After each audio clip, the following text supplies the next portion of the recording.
প্রিয় সমাবেশ, গত কয়েকদিন যাবৎ ঝিনাইদহ জেলা শহরে একটা স্লোগান আমাকে শিহরিত করেছে।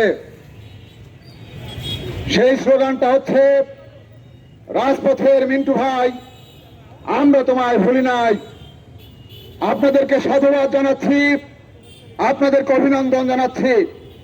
প্রিয় ভাই বোনেরা, 1975 সালের পরে রাজনৈতিক অঙ্গনে বেড়ে ওঠা জননেতা সাইদুল করিম মিন্টু, ছাত্রলীগের সাবেক সভাপতি সাইদুল করিম মিন্টু, কৃষক লীগের সাইদুল করিম মিন্টু, শ্রমিক লীগের সাইদুল করিম মিন্টু, অসংখ্য গণিত নেতা তৈরির কারিগর সাইদুল করিম মিন্টু।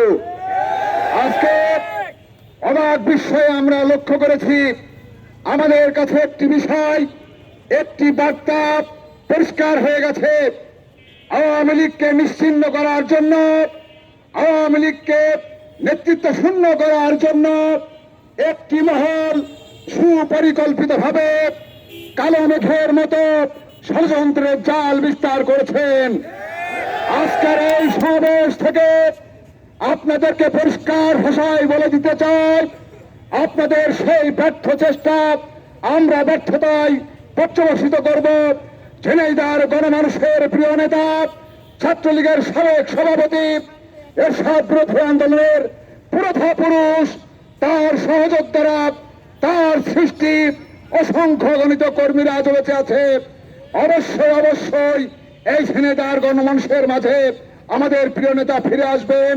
আপনাদেরকে শুধু বলতে চাই, ষড়যন্ত্রের হাত আপনারা গুটে ফেলুন, ষড়যন্ত্রের জাল আপনারা গুটে ফেলুন।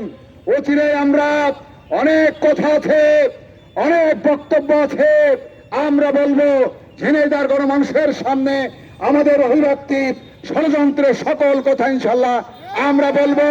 অপেক্ষায় থাকুন। সকলকে ধন্যবাদ, ভালো থাকবেন। জয় বাংলা। সংগ্রামী সাথী বন্ধুগণ, এ পর্যায়ে আপনাদের মাঝে বক্তব্য রাখবেন ঝিনাইদহ জেলা আওয়ামী লীগের সংগ্রামী সহ সভাপতি জনাব সরওয়ার জাহান বাদশাহ। এ পর্যায়ে আপনাদের মাঝে বক্তব্য রাখবেন। উপস্থিত সাথী ভাইরা, আজকের এই বিক্ষোভ সমাবেশে অংশগ্রহণ করেছেন সবাইকে ঝিনাইদহ জেলা আওয়ামী লীগের পক্ষ থেকে কৃতজ্ঞতা ধন্যবাদ জানাই। জনতার মিন্টু ভাই জনতার মাঝে ফিরে আসবে স্লোগানে স্লোগানে আজকে বেশ কয়েকদিন ধরে ঝিনাইদহ সর্বকম্পিত হচ্ছে। প্রিয় ভাইরা আমার, যে বিষয়টি নিয়ে আজকের এই মিছিল, আজকে এই গণজমায়েত, আজকের এই বিক্ষোভ একটি হত্যাকাণ্ড নিয়ে। আমাদের প্রিয় নেতা, আমাদের ঝিনাইদহ 4 আসনের সংসদ সদস্য জনাব আনারুল আজিম ইন্ডিয়াতে নিহত হয়েছেন। আমরা তার প্রতি তার কৃতজ্ঞতা জ্ঞাপন করি, তার পরিবারের প্রতি তার শোক সইবার ক্ষমতা যেন মহান আল্লাহ পাক দান করেন। পাশাপাশি হত্যারও আমরা সুষ্ঠু বিচার চাই। যারা হত্যা করে, যারা হত্যার ষড়যন্ত্র, যারা হত্যার সাথে সম্পৃক্ত, তাদের জন্য বিচার হয়, আমরা সে আহ্বান রাখি। পাশাপাশি বলতে চাই, আজকে আমাদের প্রিয় নেতা ঝিনাইদহ জেলা আওয়ামী লীগের বিপ্লবী সাধারণ সম্পাদক জনাব সাইদুল করিম মিন্টুকে প্রশাসন হেফাজতে নিয়েছিল, তাই কারাগারে প্রেরণ করেছে।